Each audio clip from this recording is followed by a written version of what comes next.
you following my part at that point, or were you just doing something else? I'm following Gabriel's part. It's taking a moment to kind of get there, but You can space them out as much as possible. My track, I was thinking the cello part. So.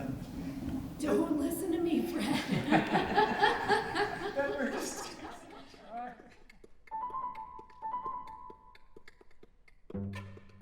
As a creative partner, I had the opportunity to do a project with the orchestra.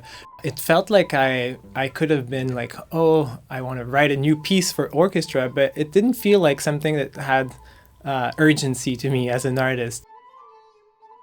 Right now, I'm really thinking about what it means to be an orchestra. Our world is really changing, so has my artistry and the types of projects that interest me and the type of people I want to engage with my art. So benefiting from the amazing expertise of all these musicians to revisit music that I've written, having the opportunity to just be like, let's document this with amazing sound engineers and team and musicians. And I felt that was a project I could not achieve outside of such a partnership. Lots of the pieces draw from my research of Indian music, of Carnatic music, where I was very influenced by the rhythms, the types of melodies and how the melodies are very ornamented.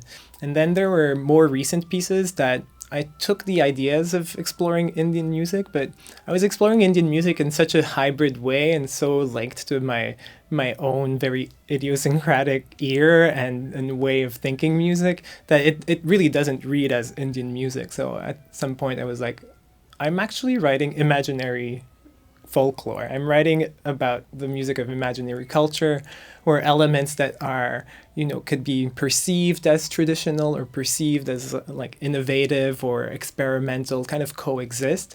So lots of the pieces deal with this kind of concept of imaginary culture and imaginary music that, you're not quite sure where to pin it geographically or culturally.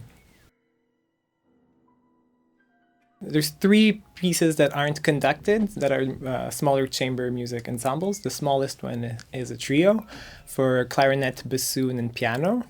And then it grows a little bit, quartet, sextet, and then it grows into larger ensembles that are conducted for 11 musicians or 15 musicians.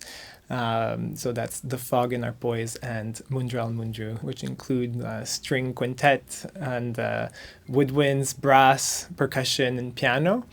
This album is indeed kind of celebrating, I think, music that I'm quite proud of. Some of the scores, I think the earlier piece is Mundral Mundru. I wrote that, 2009, 10-ish. I see life in phases a lot, so I'm closing something that might reopen. I always really follow my instinct about what kind of formats I want my art to live in, and I think working with chamber music or orchestras was a direct result of me studying music and going so deeply into it and that culture of working with musicians and scores. My artistic journey has then brought me to look at other formats and other audiences I wanted to engage. So I'm always kind of all over the place as a composer, as an interdisciplinary artist, as a drag artist. Like the people that show up to see what I do, whether it's in real life at an event or online, or they're very, very different people, and I love that. I really appreciate being able to